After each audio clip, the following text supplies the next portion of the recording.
Today, we're looking at the Katana V2 gaming-themed soundbar from Creative. I didn't actually know that Creative was in the business of building soundbars, much less gaming and feature-rich soundbars, until they reached out to ask me to take a look at this one, the Sound Blaster Katana V2. As I was test driving the Katana V2, I actually thought to myself it was a bit strange that until now, speakers and sound in general for my gaming PC setup has always been something that I overlooked. But after testing the Katana V2, I can definitely say that I am sold. No more $20 junker speakers from Best Buy for me. This soundbar package is pretty amazing in terms of quality of sound. It's very compact in terms of size. It has great connectivity options, and of course, it contains the RGB goodness that we're all craving.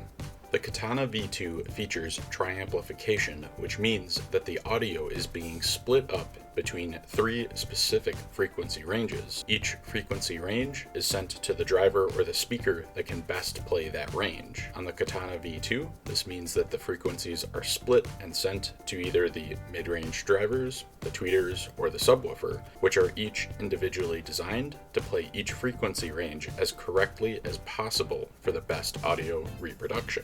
I really loved the sound that I was getting out of the unit during gaming sessions and binge watching shows on Plex. The quality of this soundbar combined with the power output really helps pull you into the game, whether it's a racing sim or a first-person shooter, for example. There's so much quality of life missing in a typical junker speaker setup when you're playing a racing game, things like background noises, engine revs, tire noise. As for FPS games, there's a huge advantage in terms of being able to hear footsteps, sounds in the distance, or positional cues for player locations or just game events. Haven't you always wanted to know when you're about to get knifed in CSGO? I know I sure have. To put this another way, the difference over a simpler speaker setup is really akin to TV speakers versus going to the movie theater, in my opinion. The audio while gaming was great, so it shouldn't really be a surprise that movies and music were similarly awesome.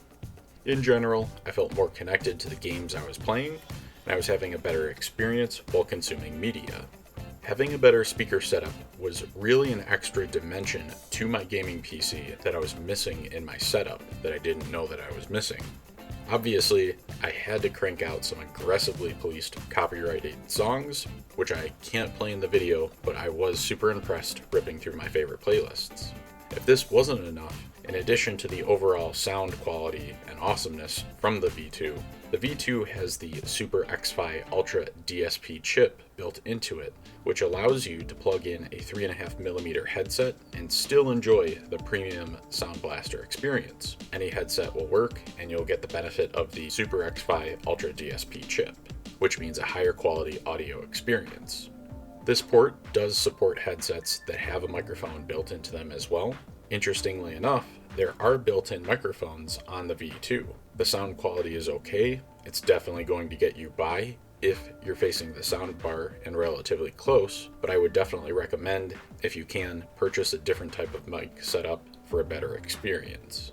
The V2 obviously has control buttons on the soundbar itself, but it also supports a Windows app as well as an app on iOS and Android for configuration and customization. It's actually amazing how customizable this soundbar is. There's definitely a lot of audio options in here, and I don't actually know what all of them are just yet. I'll probably go through and play around with the settings, but it is interesting that they're in there. For now, someone like me who doesn't quite know what all these settings are, I'm going with the default modes because I do like them a lot. As you can see, I did set the soundbar up underneath my 2 displays on my desk. The soundbar is compact enough to comfortably fit underneath the monitors, and the RGB strip really completes the look for a gaming setup in my opinion. As for the sub, I did test it on the shelving unit behind my desk as well as underneath my desk. I actually did prefer it underneath my desk, but I would suggest with any audio equipment that you experiment with the placement locations because it's always going to sound different in different spaces to different people. In terms of the specs for the Katana V2, Creative was able to increase the power output this time around to 126 watts RMS versus the Katana V1's 75 watts. The drivers were similar but tweaked a bit on the V2. The mid-range drivers were the same size, 63mm, but both of the tweeters were a little bit smaller, measuring in at 19mm. The subwoofer, however, was made quite a bit larger, coming in at 165mm versus 133mm on the V1. In terms of overall size, the V1 and the V2 were quite similar. The V2 soundbar measures in at about 23.6 inches by 3.74 inches by 2.44 inches. It is mountable with the included brackets, or you could place it on top of a desk or some flat surface like I did. In terms of using this with your gaming setup, I picture a lot of people installing this directly below their monitors, just like I did. In terms of the subwoofer, it's 5.9 inches by 14.4 by 14.4. As I mentioned before, there's tons of connectivity here. Bluetooth 5.0, optical in, aux in, USB-C, which is how I connected it to my computer, as well as the SX-FI out if you have a supported Creative headset. My setup here with my gaming PC, I did test it with the USB connection, but I also did go back and test with Bluetooth connected to my phone, and it did work pretty well. I was able to get about 20 to 30 feet away and still have the music playing. In terms of the build quality for the V2, it seemed quite good at first look. Aesthetically, I really liked the brushed look on top. I found the display to be easily readable. The physical buttons on the top are quite low profile, which is nice. They're not distracting or ugly. They have a pretty good feel when you click them as well. These are nice little touches. As far as the remote goes, there's tons of configurability options on the remote as well. It does take 2 AAA batteries, and it's roughly the same size as the other content player devices like Roku and Fire devices. So overall, after testing this soundbar out for a little bit, would I recommend the Creative Sound Blaster Katana V2 to you? That all depends. If you're like me, your gaming build is finished, but your sound is lacking, this could be that last upgrade that you really need to kind of create that ultra gaming experience that you're really looking for.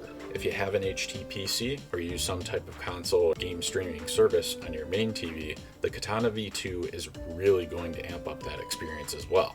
Pun intended.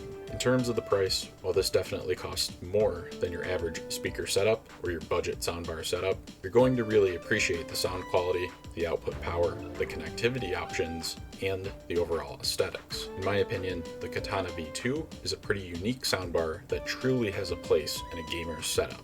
I would definitely recommend the Katana V2 for a battle station type setup, as well as an HTPC in your main living room or gaming room if you have one. If you like this one, definitely hit that thumbs up button below the video. Get subscribed to the channel for more gaming and tech reviews. If you're interested in taking a look at the Katana V2, head down to the description and take a look at that. There will be links down there as well. Let me know down in the comment section what your gaming setup looks like and what you're using for sound. I'm quite interested in what you guys are using, especially after testing the Katana V2.